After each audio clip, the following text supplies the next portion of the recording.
Hello everyone, welcome to my class. आज के इस क्लास में हम समझेंगे कि अगर कोई दो फ्रैक्शन है तो उनको कंपेयर कैसे करें या कैसे बताएं कि कौन सा फ्रैक्शन लार्जेस्ट है, कौन सा स्मॉलेस्ट है, या फ्रैक्शंस का ग्रुप है तो उनको असेंडिंग ऑर्डर में या डिसेंडिंग ऑर्डर में कैसे हम लगाएंगे, उसे मैं आज आपको एक्सप्लेन करूँगी।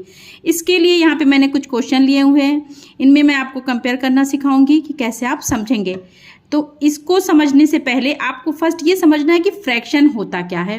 अगर आपका ये कॉन्सेप्ट क्लियर रहेगा कि फ्रैक्शन किसे कहते हैं तो आप आराम से, जैसे कि आप कोई नंबर होता है 8 है 10 है, आपको कंपेयर करना है कौन सा नंबर बड़ा है तो आप आसानी से बता लेंगे। उसी तरह से अगर फ्रैक्शन क्या है वो आपको क्लियर रहे तो आप आसानी से फ्रैक्शंस के ग्रुप में स्मॉलेस्ट कौन है एंड लार्जेस्ट कौन है आप आसानी से बता लेंगे। तो फ्रैक्शन क्या होता है? फ्रैक्शन कौन से नंबर को कहते हैं?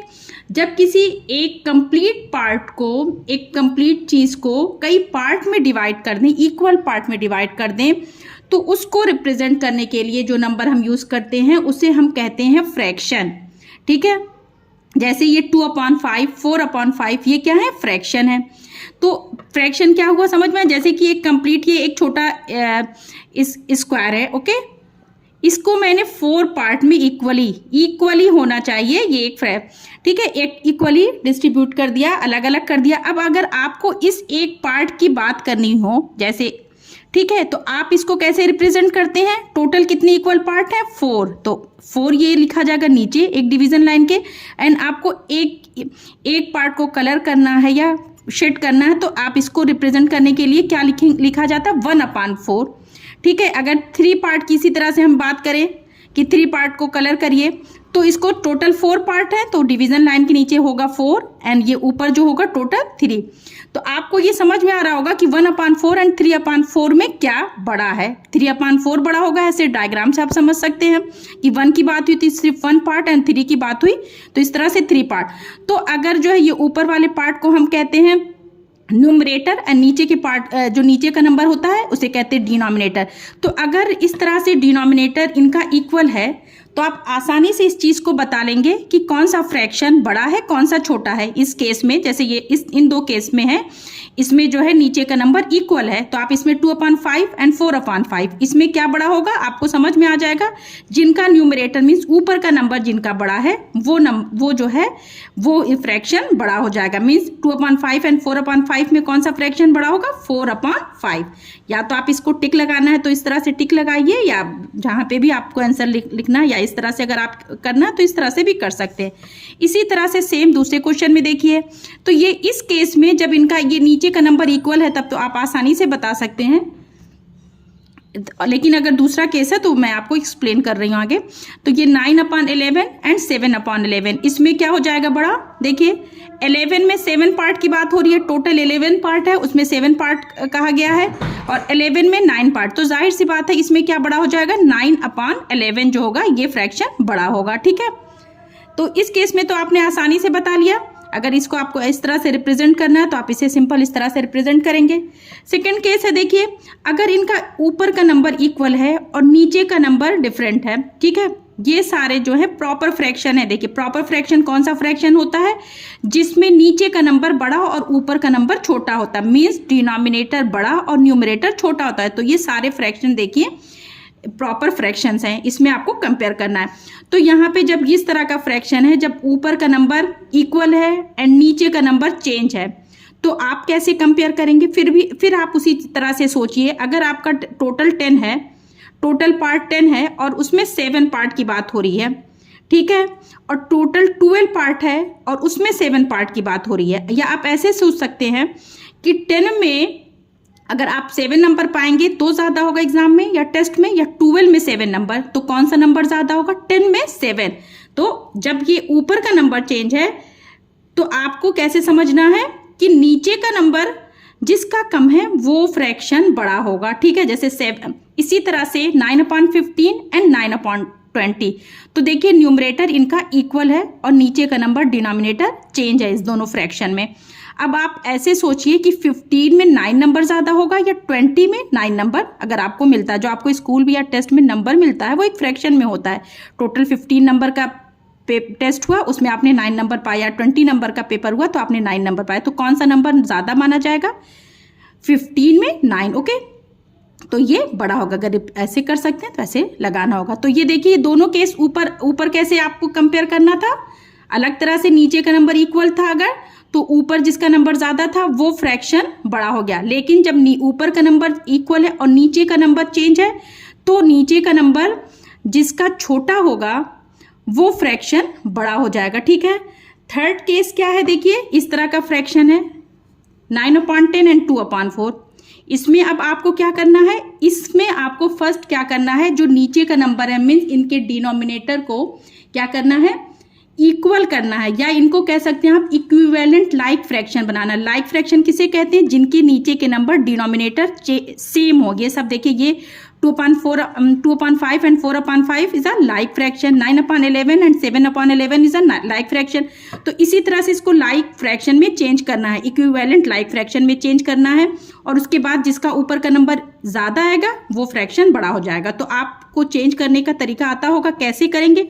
10 एंड 4 का आप एलसीएम निकालेंगे, 10 एंड 4 का एलसीएम निकालेंगे। जो एलसीएम होगा, तो एलसीएम कैसे निकलता आप समझिए, 10 एंड 4 का, इस तरह से आप 10 एंड 4 का एलसीएम निकालेंगे। 2 से हो जाएगा, 2 5 ज़ा 10, जिस नंबर से डिवाइड होगा कॉमन उससे हम कर देंगे, एंड 2 2 ज़ा 4। इसके आगे कोई कॉमन नंबर से ये 5 एंड 2 डिवाइड नहीं हो सकता, तो सिंपली आप इनको मल्टीप्लाई कर देंगे। एंड क्या हो जाएगा, 5 2 ज़ा 10 एंड 10 2 ज़ा 20। तो इसका एलसीएम 20 हो गया। ठीक है, 10 एंड 4 का एलसीएम 20 हो गया।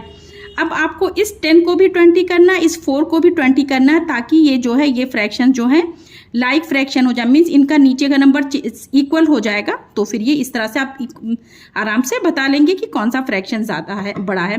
तो 10 को 20 करने के लिए आपको किससे मल्टीप्लाई करना होगा, 2 से, सिंपल। ठीक है, तो आपको ऊपर भी इसी तरह से मल्टीप्लाई करना होगा। ये चेक करने का तरीका है, साइड में आप करके बस वो कर देंगे। एंड 4 को 20 करने के लिए 5 से 4 5 ज़ा, देन आप ऊपर भी करेंगे। देखिए ये इक्विवेलेंट लाइक फ्रैक्शन है, मीन्स इसमें वैल्यू चेंज नहीं हुई। ऊपर नीचे अगर आपने सेम नंबर से मल्टीप्लाई किया या सेम नंबर से डिवाइड किया तो फ्रैक्शन में वैल्यू चेंज नहीं होती है। तो अब ये देखिए क्या हो गया, 9 2 ज़ा 18 एंड 10 2 ज़ा 20। देखिए 18/20 हो गया और ये हो गया 10/20। ठीक है, अब आप आराम से बता सकते हैं 20/18 बड़ा होगा या 20/10। तो क्या, कौन सा नंबर बड़ा होगा, कौन सा फ्रैक्शन, 18/20 ये फ्रैक्शन बड़ा होगा। मीन्स क्या फ्रैक्शन बड़ा हुआ आप बताइए, 9/10 जो है ये, इसमें टिक अगर आपको लगाना है तो कौन सा फ्रैक्शन बड़ा हो गया, 9/10, ये फ्रैक्शन आपका बड़ा हो गया। ठीक है, इसी तरह से ये है कुछ फ्रैक्शन का, 3 फ्रैक्शन है एक ग्रुप में। इसमें भी आपको क्या करना है, इनको इसी तरह से इनका एलसीएम निकालेंगे 5 15 एंड 10 का, और जो है इसको लाइक इक्विवेलेंट फ्रैक्शन में चेंज करेंगे। और फिर जो फ्रैक्शन बड़ा होगा, जिसका मीन्स न्यूमरेटर बड़ा होगा, ऊपर का नंबर बड़ा होगा, वो फ्रैक्शन बड़ा हो जाएगा। और उसके अकॉर्डिंग आप असेंडिंग ऑर्डर या आपको डिसेंडिंग ऑर्डर में अरेंज करना है तो आप लगा लेंगे। ठीक है, तो 5 15 एंड 10 का आप एलसीएम निकालेंगे, क्या होगा, 5 15 एंड 10 का एलसीएम आप निकालिए, 5 15 एंड 10। ओके, 5 से डिवाइड होगा, 5 1 ज़ा 5, 5 3 ज़ा 15 एंड 5 2 ज़ा 10। अब इसके आगे ये डिवाइड नहीं हो सकता किसी इक्वल नंबर से, सेम नंबर से। तो 5 3 एंड 2 ये जो है इनको मल्टीप्लाई किया, 5 3 ज़ा 15 एंड 15 2 ज़ा होता है 30। ठीक है, अब आपको 5 को भी, अब इसको हमको किस में चेंज करना है, इक्विवेलेंट लाइक फ्रैक्शन, मीन्स इनकी वैल्यू सेम होगी और नीचे का सबका जो है डिनोमिनेटर इक्वल हो जाएगा। कैसे, अब ये हम इसको हम करेंगे 30 एलसीएम आया, एलसीएम क्या हो गया इसका, 30 हो गया एलसीएम इक्वल टू इनका 30 हो गया। अब 5 को 30 करने के लिए आपको किससे मल्टीप्लाई करना होगा, 5 6 ज़ा। ओके, तो ऊपर भी आपने किया 2 6 ज़ा। उसी तरह से 15 को 30 करने के लिए 2 से होगा, देन ऊपर भी इसी तरह से हुआ। एंड 10 को 30 करने के लिए किससे होगा, यहाँ पे स्पेस नहीं है सॉरी, 10 3 ज़ा एंड 9 3 ज़ा भी इसी तरह से आप करेंगे। ठीक है, अब ये 6 ये हो गया 12/30 एंड ये हो गया 14/30 और ये हो गया 27/30। अब ये 3 फ्रैक्शन हो गया। देखिए इस सीक्वेंस में ये फ्रैक्शन को हमने चेंज किया। ठीक है, अब जो है आप आराम से बता सकते हैं कि इसमें कौन सा फ्रैक्शन बड़ा है। तो फर्स्ट नंबर पे देखिए ये है, अगर आपको असेंडिंग या डिसेंडिंग ऑर्डर में लगाना है तो आप सीक्वेंस में इस तरह से अरेंज कर लेंगे। या फिर आपको ऐसे ही टिक लगाना है तो भी 27 अपॉन, अब ये आपको जो मैंने ऊपर तरीका बताया है कि नीचे ऊपर जब ये जो है नीचे का डिनोमिनेटर इक्वल है तो ऊपर के न्यूमरेटर को आप देख लेंगे ऊपर के नंबर को, और जो नंबर बड़ा है वो फ्रैक्शन बड़ा हो जाएगा। तो सबसे बड़ा हो गया देखिए 27/30, फिर उसके बाद है उससे छोटा 14/13 है, उससे छोटा है 12/30, मीन्स जो है इस सीक्वेंस में ही है। 9/10 सबसे बड़ा हुआ, 7/15 उससे छोटा, एंड 2/5 सबसे छोटा हो गया। ठीक है, आई होप कि आपको ये क्लियर हो गया हो, अच्छी तरह समझ में आ गया। अगर वीडियो अच्छी लगे तो वीडियो को लाइक और शेयर